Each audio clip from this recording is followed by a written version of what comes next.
Sasa, Yes, my son. Yes, papa. Nataka tufanye hivi. Unajua hii Masai Mara University sita yenu ni moja. Nini papa tena? Yaani hii ni fumbi. Hata wewe angalia, hii ni fumbi. Sasa papa, si tumetoka huko ushago papa. Sasa hapa ni kwetu. Nimekuja kusoma. Nimekuja huko ushago papa. Twende nikumalizie. Gai.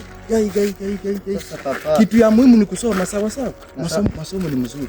Wasichana, hata mimi nilioa mama wako nikiwa form 2 lakini hiyo ilikuwa kiburi. Lakini si papa. Sio wasichana ni lazima kuwa.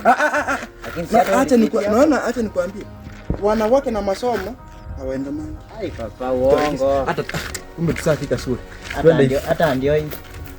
Hata si A few moments later. Sasa tuingie. Najua sasa hapa hivi tunapata tu hata ofisi kweli. Hata ndio hii papa, ofisi ndio hii. Twende. Na sisi ndio wa kwanza hii shule. Na hii shule ni kubwa. Lakini hata nikwambie hivi. Unajua time 1990 Masai Mara ilikuwa imeanza. Nikiwa class 3 Masai Mara ilikuwa imeanza. Hapa kulikuwa kuna hizi na ndogo. Aya, sasa naona sasa papa. Iko hivi. Mimi nimefika ni kama hata hao walimu hawako ready. Ni hata nikushughulikie niende. Sasa hata papa kununulia hata laptop. Laptop? Yes papa.